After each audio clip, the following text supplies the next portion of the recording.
नमस्कार, मी Sandeep Desai. Speed news मध्ये आपल्या सगळ्यांचं स्वागत. पुढच्या अर्धा तासांमध्ये देश विदेशातल्या आणि राज्यभरातल्या महत्त्वाच्या घडामोडींचा आढावा घेणार आहोत. वेगवान उस्मानाबादमध्ये होणाऱ्या 93व्या अखिल भारतीय मराठी साहित्य संमेलनाच्या अध्यक्षपदी निवड झालेल्या फादर फ्रान्सिस डिब्रिटोंच्या निवडीला विश्व हिंदू परिषदेने तीव्र विरोध दर्शवलाय.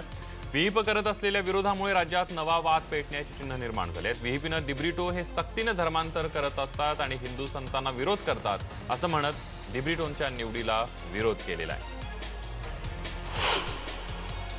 पंजाब अँड महाराष्ट्र कॉर्पोरेटिव्ह बँकेला टाळं लावण्यात आलेलं आहे आणि त्यामुळे बँकेबाहेर लोकांची मोठ्या प्रमाणावर गर्दी झाली आहे. खातेदारांना एका वेळेस फक्त 1000 रुपये काढण्याची मुभा बँकेकडून देण्यात आली आहे. पीएमसी बँकेवर रिझर्व्ह बँकेचे आर्थिक निर्बंध लावण्यात आले.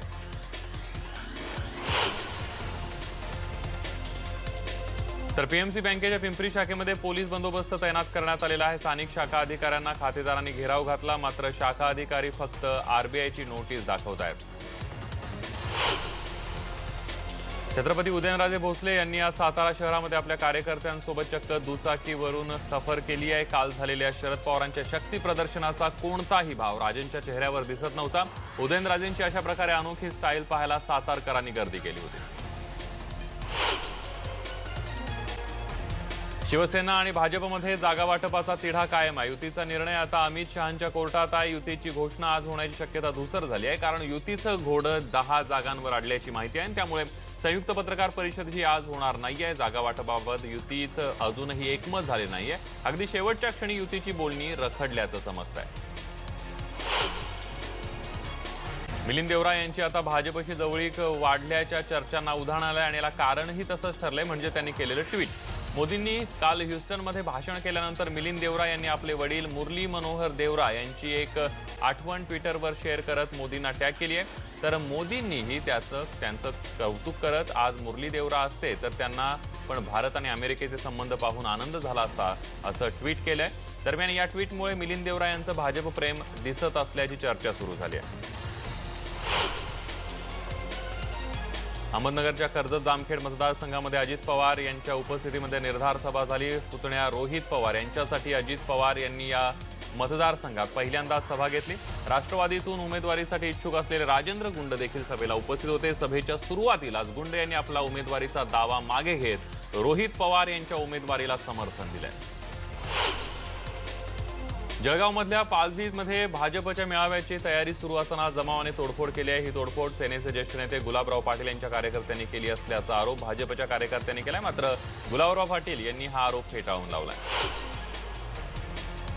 भाजपचं उत्तर महाराष्ट्र विभागीय कार्यकर्ता संमेलन सुरू झालेलं आहे. महाराष्ट्र प्रभारी भूपेंद्र यादव यांच्यासह प्रदेश संघटन मंत्री विजय पुराणिक, त्याचबरोबर मंत्री गिरीश महाजन, जयकुमार रावळ, आमदार एकनाथ खडसे, खासदार डॉक्टर सुभाष भामरे आदी उत्तर महाराष्ट्रातील सर्व खासदार, आमदार, प्रमुख पदाधिकारी उपस्थित आहेत. भाजप सरकारनं फक्त गुत्तेदारी पोहोचण्याचं काम केलं असल्याचा आरोप माजी मंत्री प्रकाश सोळंके यांनी केलाय. त्यामुळे मतदारसंघाचा विकास तसाच राहिलेला आहे असा घणाघाती आरोप सुद्धा त्यांनी केलाय. कांद्याच्या दरामुळे आता सर्वसामान्यांच्या डोळ्यामध्ये पाणी येतंय. एरवी 30 रुपये प्रति किलोच्या दरानं मिळणाऱ्या कांद्याचे भाव 60 रुपये किलोपर्यंत पोहोचलेत आणि त्यामुळे मध्यमवर्गीयांचं बजेट कोलमडून गेलंय.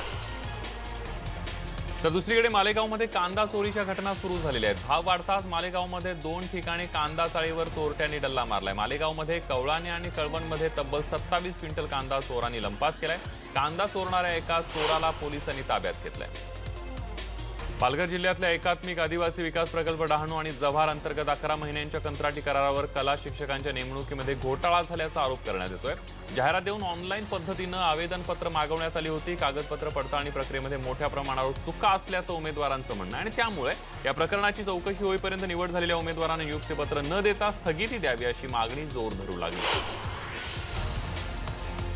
अहमदनगर राज्यमार्गावर पहाटे 4 वाजता माल ट्रकमधून 24,11,000 रुपये किमतीचा 165 पोती गुटखा करमाळा पोलिसांनी रात्री गस्त घालत असताना मांगी गावाजवळ पकडलाय. गुलबर्गामधून राजस्थानकडे टेंभुर्णी अहमदनगर मार्गे गुटखा नेला जात होता. करमाळ्यापासून 3 किलोमीटर अंतरावर मांगी गावाजवळ माल ट्रकमध्ये भरलेल्या पोत्यातून गुटख्याच्या माळा रस्त्यावर पडू लागल्यानं गस्त घालणाऱ्या पोलिसांनी तपासणी केली, तेव्हा त्यामध्ये गुटख्याची 165 पोती आढळून आली. एसटीची संख्या कमी तर विद्यार्थी संख्या जास्त अशी अवस्था निर्माण झाल्यामुळे रोज होणाऱ्या त्रासाला कंटाळलेल्या चांदवड तालुक्यातल्या विविध गावातील विद्यार्थिनींचा अखेर आज संयम सुटला आणि त्यांनी चांदवड लासलगाव मार्गावर रास्ता रोको करून त्यांच्या समस्यांकडे एसटी महामंडळासोबतच प्रशासनाचं लक्ष वेधलं आणि यावेळेला संतप्त विद्यार्थ्यांनी या मार्गावरून जाणाऱ्या काही एसटी रोखून धरल्या होत्या। अखेर वाहक, चालक आणि इतरांनी या विद्यार्थ्यांची समजूत काढल्यानंतर त्यांनी अवघ्या काही मिनिटात रस्ता मोकळा केला। सापुतारामध्ये कुटुंबासोबत फिरायला गेलेली महिला सेल्फी काढताना दरीत कोसळली आहे, पण दैव बलवत्तर म्हणून या महिलेचा जीव वाचला। ही महिला नाशिकची असून सुषमा मिलिंद पगारे असं या महिलेचं नाव आहे। नाशिकमध्ये एटीएम फोडण्याचा प्रयत्न झालेला आहे, पण पोलिसांच्या सतर्कतेमुळे हा प्रकार उघडकीला आलाय। नाशिकच्या सातपूर परिसरातली ही घटना आहे। आयसीआयसीआय बँकेचं एटीएम मशीन लांबवण्याचा या चोरट्यांचा प्रयत्न होता, पण तो पोलिसांनी उधळून लावलाय। पुण्यातल्या सिंहगड परिसरामध्ये पुन्हा एकदा वाहनांची तोडफोड करण्यात आली आहे। मध्यरात्री समाजकंटकांनी धिंगाणा घातलाय। गाड्यांची तोडफोड करत तुफान गोंधळ घालून दहशत माजवण्याचा प्रयत्न करण्यात आला। बीड जिल्ह्यामध्ये रात्री 2 वाजता धुवांधार पाऊस झालेला आहे आणि यामुळे बीड शहरामध्ये अनेक घरांमध्ये पाणी घुसलं। शहरातील शिवाजीनगर पोलीस ठाण्यामध्ये सुद्धा पाणी घुसल्यानं पोलिसांची तारांबळ उडाली। संगणकासह अन्य साहित्य पाण्यामध्ये भिजलंय। शहरात अनेक ठिकाणी रस्त्यांवर पाणी आलं होतं, तर बिंदुसरा नदीला पहिल्यांदा पूर आलाय। शहरातील दगडी पुलावरून सुद्धा पाणी वाहत आहे। विद्यार्थीप्रिय शिक्षक कसे असावेत याचा अनुभव सांगली जिल्ह्यातल्या शिराळा तालुक्यातल्या नाटोली गावात आला। इथल्या जिल्हा परिषदेच्या प्राथमिक शाळेचे शिक्षक वसंत कुंभार यांनी कांदे गावातील प्राथमिक शाळेमध्ये मुख्याध्यापक म्हणून बदलीनंतर बदली झाली आणि याची माहिती मिळाल्यानंतर वर्गातील सर्व विद्यार्थी धाय मोकळून रडलेत। आपण दृश्यांमध्ये पाहतोय विद्यार्थ्यांना अश्रू अनावर झाले। तितकंच नाही तर आपल्या शिक्षकांना निरोप देताना काही विद्यार्थ्यांनी गाडी मागून चक्क पाठलागही केला। रायगड जिल्ह्यातून मुंबईला जोडणारी जी लॉन्च सेवा आहे ती कालपासून सुरू करण्यात आली। अलिबागमधील मांडवा ते गेटवे ऑफ इंडिया लॉन्च सोडल्या जात आहेत। पावसाळ्यामध्ये वादळी वारे आणि खवळलेला समुद्र यामुळे सेवा बंद केली जाते। कालपासून पुन्हा एकदा ही प्रवासी सेवा सुरू करण्यात आली आहे। उद्या नवी मुंबईमध्ये मुख्यमंत्री आणि उद्धव ठाकरे एकत्र व्यासपीठावर येणार आहेत। माथाडी नेते अण्णासाहेब पाटील यांच्या जयंतीनिमित्तानं वडार भवनाला सदिच्छा भेट देण्यासाठी येणार आहेत। यावेळेला मुख्यमंत्री आणि उद्धव ठाकरे काय बोलतात याकडे सगळ्यांचं लक्ष लागलंय। चाळीसगाव तालुक्यातील वालझारी आणि पिंपळखेड परिसरामध्ये बिबट्यानं धुमाकूळ घातलाय। आज सकाळी वालझारी इथल्या ज्ञानेश्वर मुलमुले यांच्या गोठ्यातले 4 वासरं मारली गेली आहेत। यापूर्वी बिबट्यानं याच भागामध्ये 8 बकऱ्या मारल्या होत्या आणि 4 गायींवर हल्ले केले होते आणि त्यामुळे या भागामध्ये भीतीचं वातावरण पसरलंय। भीतीनं शेतमजूर कामावर जात नसल्यानं कापसाच्या पिकाचं मोठं नुकसान होत आहे। जीटी, कामा, वांद्रे, नागरी स्वास्थ्य केंद्र, सायन आणि केएम अशा महत्त्वाच्या रुग्णालयांमधील 50% व्हेंटिलेटर बंद असल्याची धक्कादायक माहिती समोर आली। अशा महत्त्वाच्या रुग्णालयांमध्ये ही अवस्था असल्यानं रुग्णांचे मात्र मोठे हाल होत आहेत। ऑनलाईन खाद्यपदार्थ मागवलेल्या डिलिव्हरी करणाऱ्याकडून वाहतुकीच्या नियमांचं मोठ्या प्रमाणावर उल्लंघन होत आहे। मुंबईत वाहतूक पोलिसांनी यावर आळा घालण्यासाठी गेल्या 6 महिन्यांमध्ये 16,000 डिलिव्हरी बॉयजवर कारवाई केली आहे। बोरिवलीतील संजय गांधी राष्ट्रीय उद्यानातील भीम या 9 वर्षांच्या नर बिबट्याचा हृदय बंद पडल्यानं मृत्यू झालाय। 2019 मध्ये केंद्रीय मंत्री रामदास आठवलेंनी या बिबट्याला दत्तक घेतलं होतं। वडाळा ते ठाणे कासार वडवली मेट्रो 4 मार्गाचा विस्तार थेट दक्षिण मुंबईतल्या जीपीओ पर्यंतचा मार्ग मोकळा झालाय। विस्ताराबाबत MMRDAनं आणि मुंबई पोर्ट ट्रस्टमधील खर्चाबाबतची बोलणी यशस्वी झाल्यानं या मार्गातील अडथळे दूर होणार आहेत। स्टेट बँक ऑफ इंडियाची फ्लोटिंग रेट असणारी कर्ज 1 ऑक्टोबरपासून स्वस्त होणार आहेत। या कर्जावरील व्याजदर हे रिझर्व्ह बँकेच्या रेपो दराशी जोडण्यात येणार असल्यानं ग्राहकांचा याचा लाभ होणार आहे।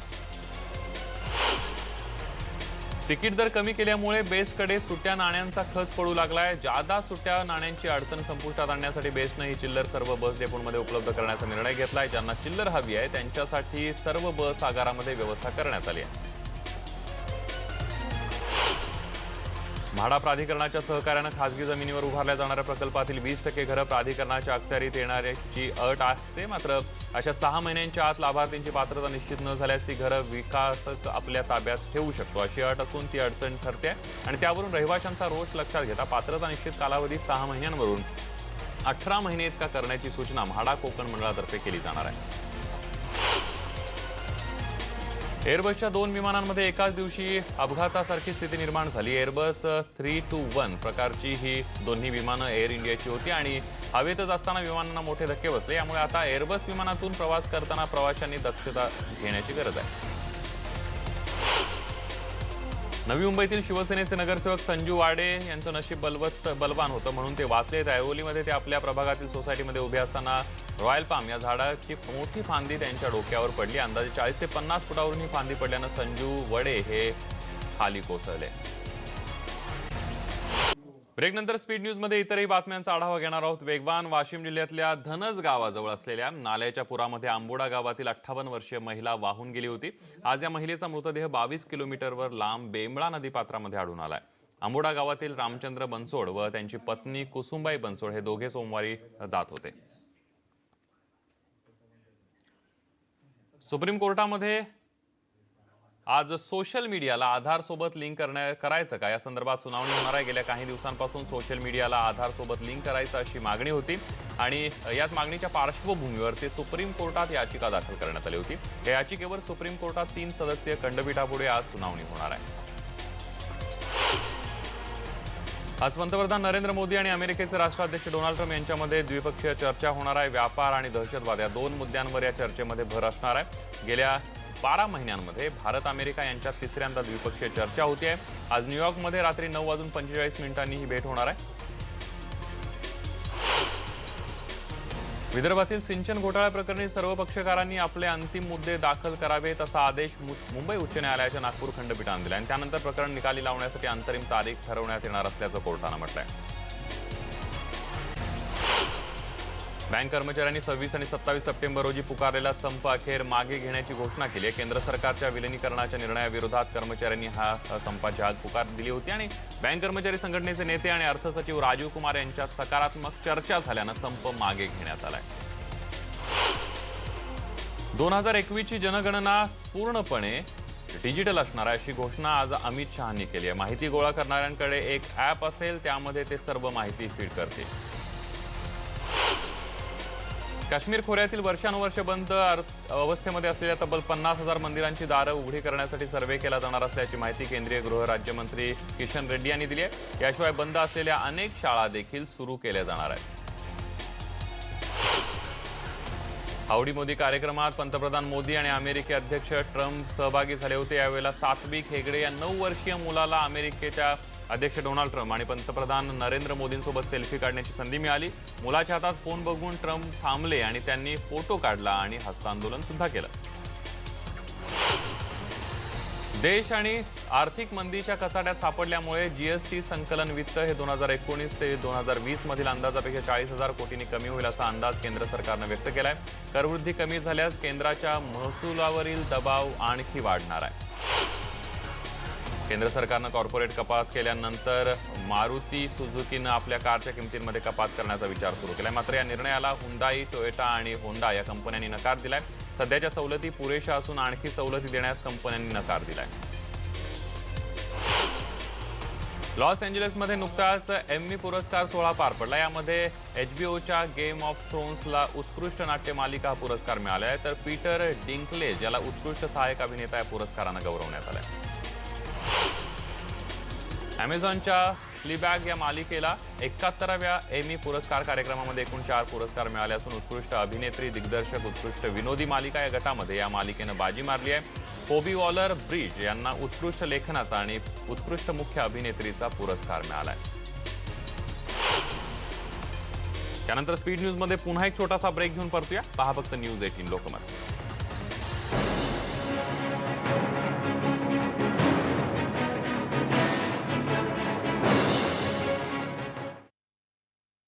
रूपमंत्र फेस क्रीम मध्ये आहेत 12 खास आयुर्वेदिक वनस्पती जे त्वचेमध्ये सामावून त्याला आतून उजळवतात। हे कोणते कॉस्मेटिक नसून आयुर्वेदिक औषधी आहे।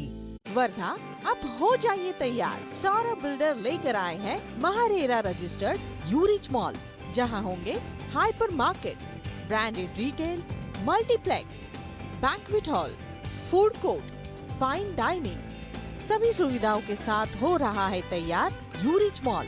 निवेश के लिए आज ही संपर्क करें 7887894000 पर।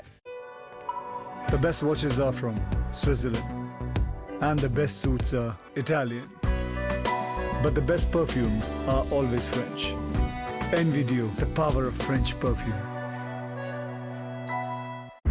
एजलेस तो ज्याच्या परफॉर्मन्सला ना काळ हरवू शकतो ना अडचणी. ब्रिजस्टोन टायर्सचे नॅनो प्रोटेक्ट पॉलिमर्स त्यांना बनवतात दणकट आणि लवचिक देखील, ज्यामुळे तुम्हाला मिळतो अनेक वर्षानंतरही एजलेस परफॉर्मन्स.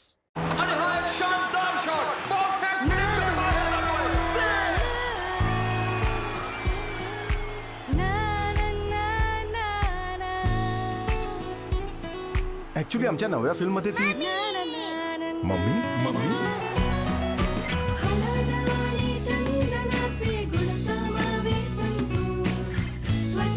तुमचं नाव मिसेस डॉक्टर नेहा शर्मा.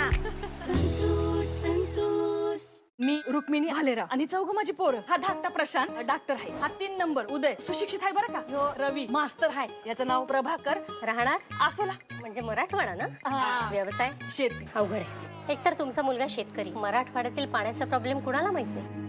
पाणी टंचाई असली ना तरी बी पाऊस पडणारच या विश्वासावर जगणारी माणसं होतो आम्ही. आकाश पातळ धुवून दळून काढीन बघा, पण माझ्या लेकरांच्या लग्नाचा भार उडवीनच. नवरी मिळेल नवऱ्याला 7 ऑक्टोबर पासून सोमवार ते शनिवार रात्री 8 वाजता सोनी मराठीवर.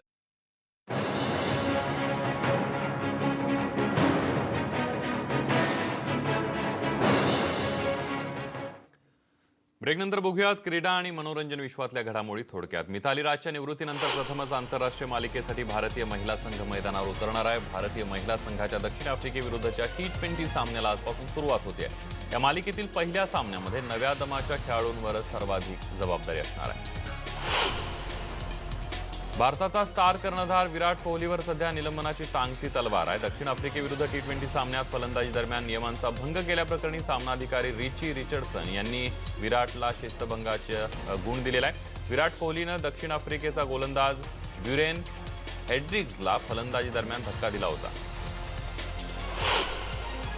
बंगळुरूच्या मैदानात खेळवण्यात आलेल्या तिसऱ्या T20 सामन्यात भारताला पराभवाचा सामना करावा लागला. रिषभ पंतनंही या सामन्यात केवळ निराशा केली आहे. केवळ 19 धावा काढून तो माघारी परतला. वेस्ट इंडिजचा माजी कर्णधार ब्रायन लारानं पंतच्या शैलीतली चूक काढत त्याला लवकरात लवकर शैली सुधारण्याचा सल्ला दिलाय. महेंद्रसिंग धोनी नोव्हेंबरपर्यंत क्रिकेटसाठी उपलब्ध नसणार आहे. त्यानं आपला ब्रेक वाढवून घेतलाय, त्यामुळे विजय हजारे चषकाला तो मुकणार आहे.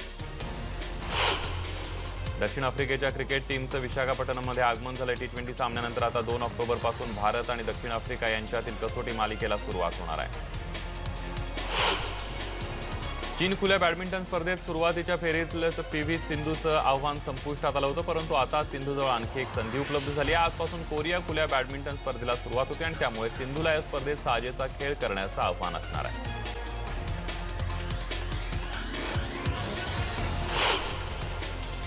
महसूल